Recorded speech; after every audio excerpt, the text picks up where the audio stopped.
नमस्कार भक्तों, आज हम फाल्गुन मास की कृष्ण पक्ष चतुर्थी के बारे में जानेंगे। फाल्गुन मास की कथा इस प्रकार से है। फाल्गुन मास का कृष्ण पक्ष अत्यंत पवित्र और पुण्यदायी माना गया है। इस मास में आने वाली कृष्ण पक्ष की चतुर्थी तिथि विशेष रूप से भगवान गणेश जी की आराधना के लिए मानी जाती है। फाल्गुन मास स्वयं ही भगवान शिव, माता पार्वती और श्री हरि विष्णु की कृपा से जुड़ा हुआ माना जाता है। जब इसी मास में चतुर्थी आती है तो उसका महत्व और भी बढ़ जाता है। शास्त्रों में वर्णित है कि इस दिन विधि पूर्वक व्रत तथा कथा सुनने से समस्त विघ्नों का नाश होता है, घर में सुख समृद्धि का वास होता है और मनुष्य के जीवन में कष्ट दूर होते हैं। फाल्गुन मास की कृष्ण पक्ष चतुर्दशी को प्रातःकाल ब्रह्म मुहूर्त में उठकर स्नान करना चाहिए। यदि संभव हो तो गंगाजल मिलाकर स्नान करना उत्तम माना गया है। स्नान के पश्चात स्वच्छ वस्त्र धारण करने चाहिए और व्रत का संकल्प लेना चाहिए। इस दिन व्रत रखने वाला व्यक्ति मन, वचन और कर्म से पवित्र रहने का प्रयास करता है। भगवान गणेश जी को प्रथम पूज्य माना गया है, इसलिए किसी भी शुभ कार्य की शुरुआत उनसे ही की जाती है। चतुर्दशी तिथि का स्वामी भी गणपति जी को ही माना जाता है। प्राचीन काल की बात है, एक नगर में एक निर्धन ब्राह्मण परिवार रहता था। वह परिवार अत्यंत धार्मिक था, परंतु आर्थिक तंगी के कारण जीवन में अनेक कष्ट झेल रहा था।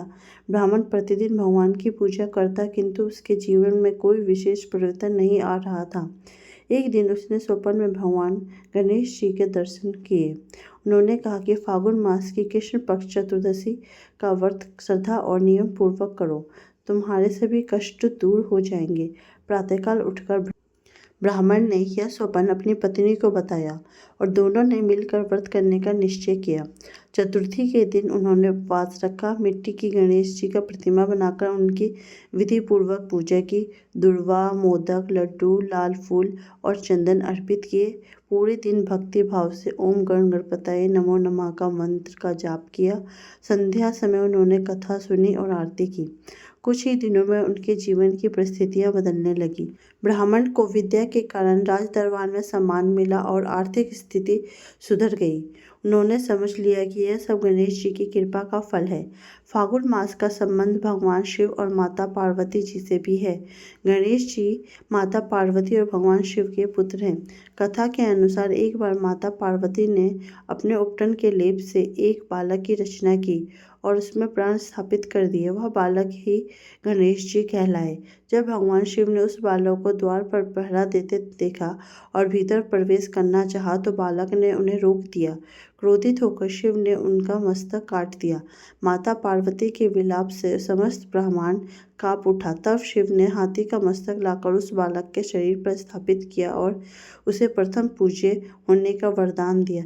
तभी से चतुर्थी का व्रत विशेष रूप से गणेश जी को समर्पित है। फाल्गुन मास की कृष्ण चतुर्दशी को संकष्टी चतुर्दशी भी कहा जाता है। यदि वह मंगलवार को पड़े तो इसका महत्व और भी अधिक हो जाता है। इस दिन चंद्रमा के दर्शन के बाद व्रत का पालन किया जाता है। चंद्र दर्शन से पूर्व व्रती को अन्न ग्रहण नहीं करना चाहिए। चंद्रमा को अर्घ्य देकर गणेश जी से अपने दोषों की क्षमा मांगनी चाहिए। कहा जाता है कि चंद्रमा ने एक बार गणेश जी का उपहास किया था, जिससे उन्हें श्राप मिला। बाद में चंद्रमा क्षमा याचना की और तभी से चतुर्थी के दिन चंद्र दर्शन का विधान है।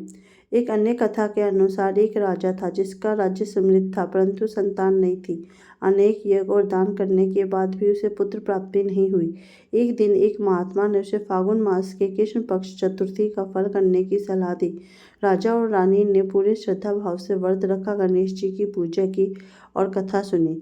कुछ समय पश्चात उन्होंने तेजस्वी पुत्र की प्राप्ति हुई। वह पुत्र बड़ा होकर धर्मात्मा और प्रजातत्व बना। इस प्रकार गणेश जी के व्रत के प्रभाव से राजा का जीवन धन्य हो गया। इस व्रत में दिन भर फलाहार या निर्जला व्रत रखा जा सकता है। संध्या समय गणेश जी की प्रतिमा के सामने दीप प्रज्वलित कर उनकी आरती करनी चाहिए। मोदक और लड्डू का भोग लगाना चाहिए। व्रत की कथा सुनना, सुनाना और दूसरों को भी सुनाना पुण्यदायी माना गया है। माना जाता है कि जो व्यक्ति सच्चे मन से इस दिन व्रत करता है, उसके जीवन के संकट दूर होते हैं और बाधाएं समाप्त होती हैं। फागुन मास का वातावरण स्वयं ही भक्ति से भरा होता है। इस समय प्रकृति में भी परिवर्तन होता है, वृक्षों पर नए पत्ते आते हैं, वातावरण में मधुरता घुल जाती है। यह समय आध्यात्मिक उन्नति के लिए अनुकूल माना जाता है। कृष्ण पक्ष की चतुर्थी आत्मचिंतन और संयम का संदेश देती है। व्रत केवल शरीर का उपवास नहीं बल्कि मन के विकारों का त्याग भी है। क्रोध, लोभ, अहंकार और ईर्ष्या को त्याग कर गणेश जी की शरण में जाने से जीवन सरल बनता है। एक कथा यह भी कहती है कि एक बार देवताओं और असुरों के बीच युद्ध हुआ। देवता बार बार पराजित हो रहे थे। तब देवराज इंद्र ने गणेश जी की आराधना की और फागुन कृष्ण चतुर्थी का व्रत किया। गणेश जी की कृपा से देवताओं को विजय प्राप्त हुई। इससे सिद्ध होता है कि यह व्रत केवल सांसारिक सुख ही नहीं बल्कि आध्यात्मिक भक्ति और शक्ति भी प्रदान करता है। इस दिन दान को भी विशेष महत्व है। ब्राह्मणों को भोजन कराना, गरीबों को अन्न देना और जरूरतमंदों की सहायता करना पुण्य कार्य माना गया है। महिलाएं अपने परिवार की सुख समृद्धि के लिए यह व्रत कर सकती हैं। पुरुष भी कार्य सिद्धि और व्यापार में सफलता के लिए इस व्रत को करते हैं। विद्यार्थी बुद्धि और विद्या की प्राप्ति के लिए गणेश जी की आराधना करते हैं। चतुर्थी की रात्रि में भजन कीर्तन करना और गणेश स्तोत्र का पाठ करना अत्यंत फलदायी है। वक्रतुंड महाकाल्य सूर्यकोटि समप्रभ मंत्र का जप करने से विशेष लाभ मिलता है। फागुन मास के कृष्ण पक्ष का व्रत मनुष्य को यह सिखाता है कि जीवन में चाहे कितनी भी कठिनाई आए, श्रद्धा और विश्वास से सब कुछ होता है। अंत में व्रत का पारायण अगले दिन प्रातःकाल या चंद्र दर्शन के बाद किया जाता है। पारायण करते समय भगवान को धन्यवाद देना चाहिए और उनसे जीवन में सद्बुद्धि की स्थापना करनी चाहिए कि उन्हें सद्बुद्धि की ही मिले। इस चीज़ के लिए उन्हें प्रार्थना करनी चाहिए। इस प्रकार फागुन मास के कृष्ण पक्ष चतुर्थी का व्रत और कथा मनुष्य को धर्म, संयम और श्रद्धा का मार्ग दिखाती है।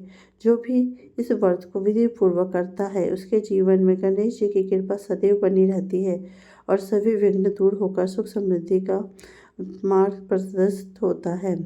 यह थी हमारी आज की कृष्ण पक्ष की चतुर्थी की कथा, जो कि आपको पसंद आई होगी। इसी तरह की काल्पनिक, सांसारिक और आध्यात्मिक कथा सुनने के लिए आप मेरे चैनल को लाइक, कमेंट एंड सब्सक्राइब कीजिए, जिससे मैं आपको रोज़ रोज़ नई नई कथाएं और उनके बारे में विस्तार से बता सकूं। Thank you for watching.